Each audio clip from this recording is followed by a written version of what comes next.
unexpectedly, we ended up foreclosing on this property. And it's not really one that when you look at the deal up front, you think might go that way, but that's exactly what happened. And we're going to tell the story right now. Welcome to the Private Lenders Podcast with your host from Hard Money Bankers, Jason Balin and Chris Haddon. This podcast is sponsored by hardmoneymastermind.com. Hey, everyone. Thanks for checking out the show. We appreciate it. Private Lenders Podcast. Real quick here before we get started, we're going to be doing a one-day consulting in August. We don't do these too often. They're heavy lifting, but we did want to put one on the calendar. So to learn more, go to hardmoneymastermind.com, click on live events, and schedule a time to talk to Dave Bauer. He'll give you all the details. All right. So we are about to sell this property, just signed all the seller closing docs. We ended up foreclosing on this. And looking back at it, we had a fine exit, not a super home run. We're going to talk about the numbers, but a fine, profitable exit. And yeah, not really one that you expect to take back when you do it. Yeah. So let's just do a quick backstory of the borrower and some stuff like that, because I think that would be helpful. So the borrower had a 707 credit score. They have experience flipping real estate, owning rental properties, and things like that. They originally purchased the property in 2020 for about $275,000. It looks like, and I'm pulling some of this stuff up and refreshing myself on this. It looks like they actually had some sort of construction loan of $245 that they took out at that point, but it must have been paid off when we did the loan, because when we did the loan, the property was completely free and clear. And when we did the loan, it was a regular cash out property. What we were told was the money was getting used to purchase some other real estate, not necessarily renovate the current property. They owned it in an LLC. We did a loan against an LLC, all those good things. But in essence, our loan was $195,000. Now remember, so we did this loan about just under 2 years ago, give or take, right? That's the crazy part, right? Two years, it took before we could foreclose it, Yeah, a little more. get the property back, and resell it. Anyways, original purchase price was 5 years ago at $275. And it looks like then they had taken out this $245 loan amount. When we came in 2 years after that, we, in essence, it was already free and clear. I don't fully know why it was free and clear, how they paid it off. I'm guessing because they own a bunch of properties and they own properties back and forth. And because of that, they probably sold another property and got that paid off. And then we came in and we did a loan of $195. And we believed at the time that our value was about $350. So we were doing $195 on a $350 as is value, or what we thought it was worth as is at that point. 707 credit score borrower with good credit. Yeah. Yeah. So they're basically just taking their money back that they had put into this property. It was renovated, nice single family, maybe 2,500 colonial. This is in central PA. Does not look like there was a tenant in there. We didn't have a lease. It was vacant at the time, but renovated and nice. And they were just taking some money out of it, and they were going to sell to pay us off. And as we're looking back through MLS, Zillow, and stuff, they put it on and off the market in the neighborhood of 500, which is probably overpriced. The proper ARV on that's probably 4 plus. They were like 500, 475. I guess just trying to hit the top comp or something, take a shot at it on and off the market. And this loan performed for a while. That's why we didn't end up taking it back for a while, because they were fine on monthly payments. Like Jason started with before, these borrowers do own a good bit of property. This deal is being run by our partner, Josh Weidman, who runs Central PA. And he did his homework into these folks. They own property. They buy and sell stuff. They have some commercial. They have some land. And yeah, it's hard to know exactly what's going on behind the scenes with their finances and everything else, but this is part of why we ended up taking it back. So, okay, they get behind on payments. We send a default letter. We start foreclosure.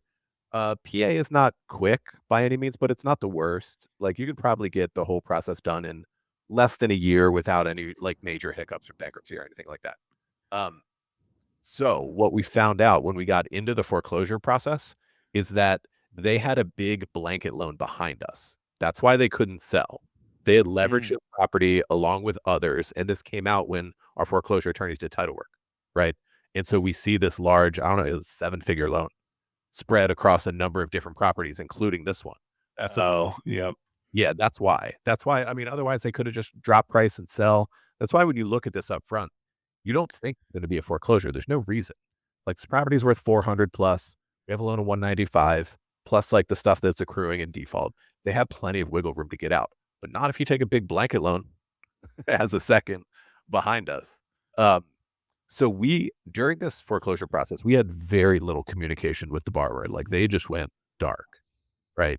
They were not getting back to us. They didn't contest it. They weren't like, we didn't hear much from them at all. Like, we were doing our normal good cop, bad cop thing. I was working with the lawyers. Josh was trying to be good cop with the borrower and just like, cricket basically. So we ended up going to, so it was earlier this year. I forget exactly what month it was, maybe March or around there, February, March.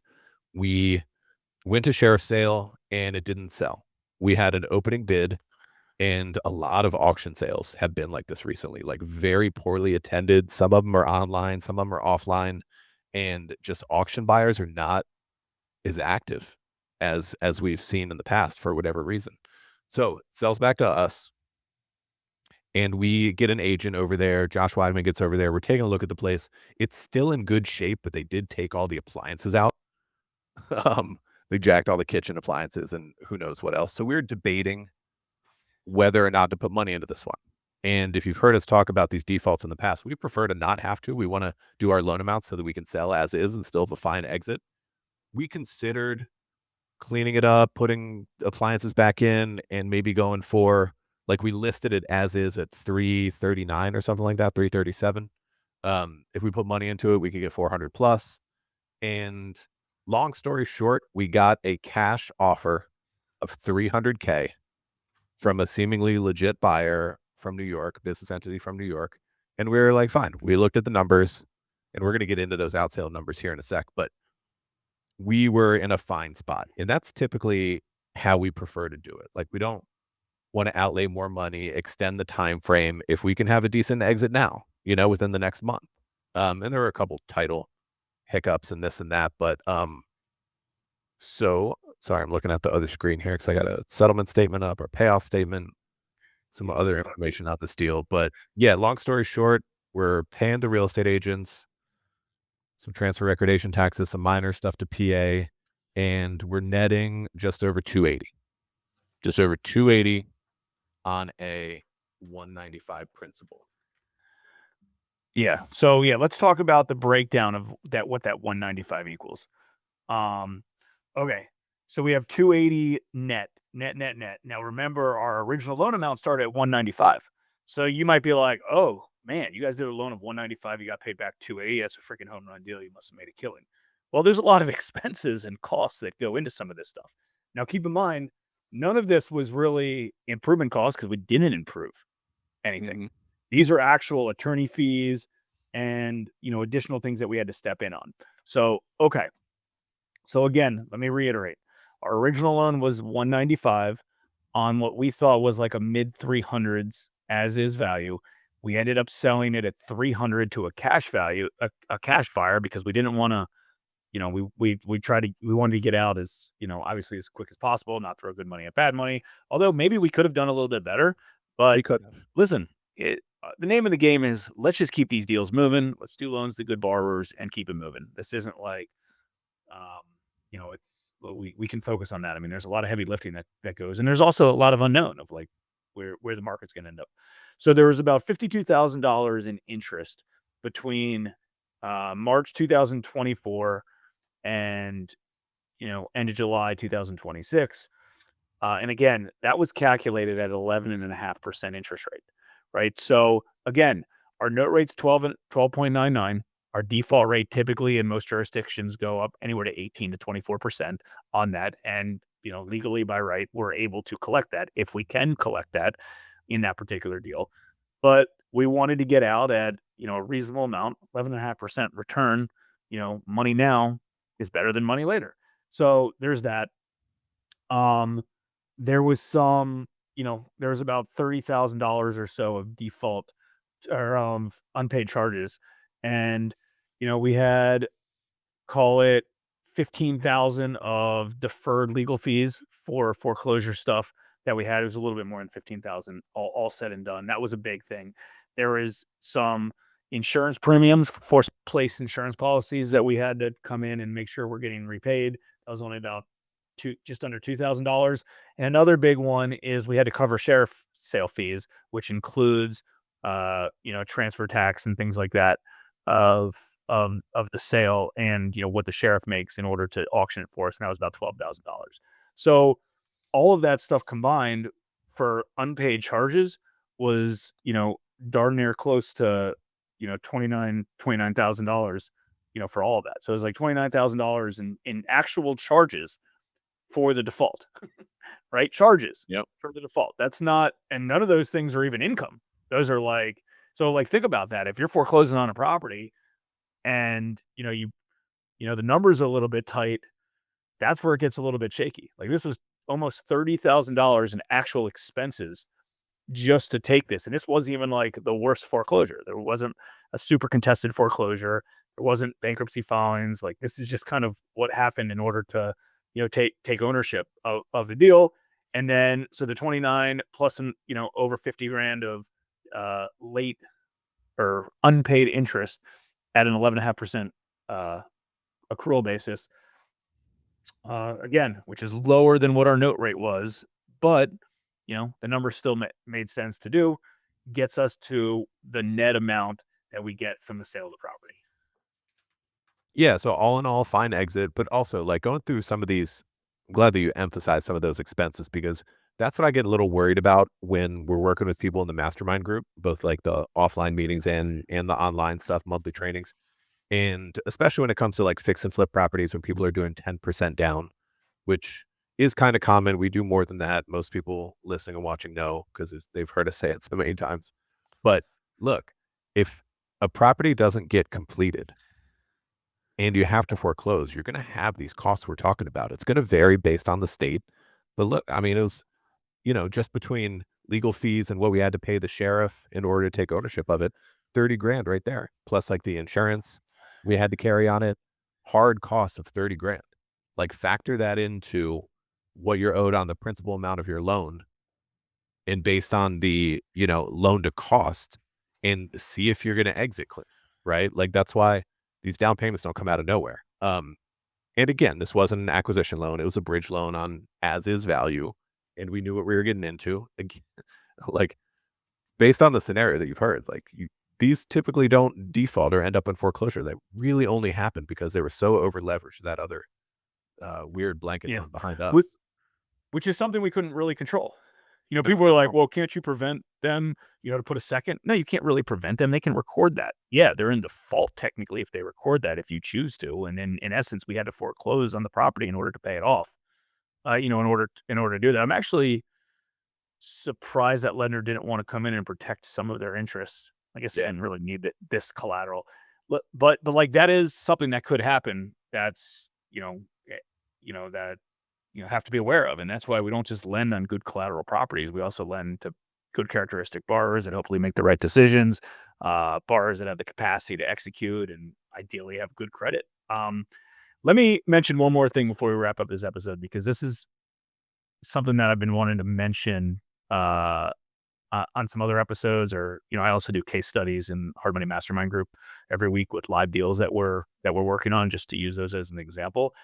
But this one falls into this category. So one of the things that you can't really control and the risk of the business that I think some people could be blindsided on is a property, in essence, that decreases in value after it's fully renovated. And let me explain, because that's what kind of happened in this case.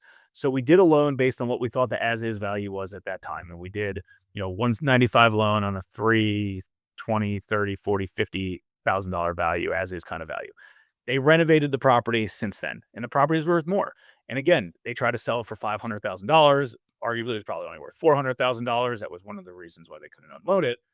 But then there's deferred maintenance. The property stays vacant. Forget vandalism and damage, roof damage and stuff like that.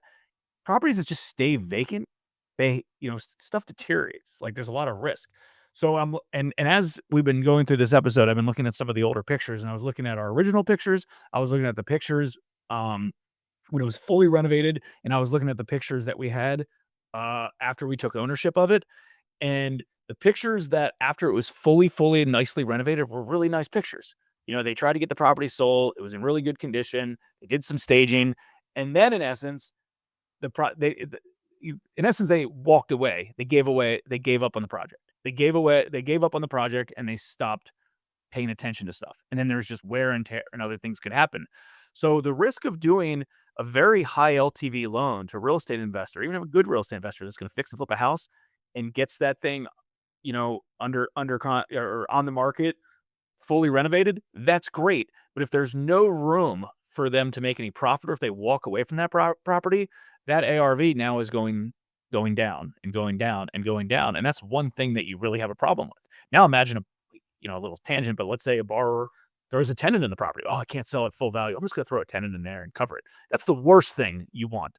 You never want them to put a tenant in that property, because that thing's just going to get teared up every more. And tenant occupied properties are somebody living in a property, there's no ARV anymore. It's just an as is value property. So my point is this has happened to us in the past, where somebody does a nice project, and then they walk away from it because they're like, you know what? I'd love to help you, lender, but I can't sell what I thought I could, or I can't make the payments anymore. And the property just deteriorates and deteriorates and deteriorates. And all of a sudden it's back to hopefully like a nice livable house instead of a Mac Daddy renovation. And that kind of what happened in this particular case. And again, we did a good loan on the front end. We based it off the as is value. We didn't base it off the after repair value. So we were still good in that case. But it's just something to keep in mind. If you have projects that are kind of just, borrowers that kind of have stale projects and they were renovated, you want to make sure they kind of keep them in good condition. And I know you can't control that, but it's something to be aware of. All right, everyone, that is the pod for today. I hope that you got some value and learned something from this default situation that'll help you in your own lending business. If you want to take the next step in terms of live events, go check out hardmoneymastermind.com, click on live events, talk to Dave Bauer, our program director. We hope to work with you in person. And we'll see you here next time on the podcast. Thank you for joining us on this Private Lenders Podcast episode. Please note that opinions stated by all the speakers on this show are only opinions and not legal, financial, or accounting advice. Please make sure to always check with your own legal, financial, and accounting professionals. If you enjoyed this episode of the Private Lenders Podcast, we would appreciate it if you could spread the word. Make sure to check out hardmoneymastermind.com, the #1 community for all private and hard money lenders.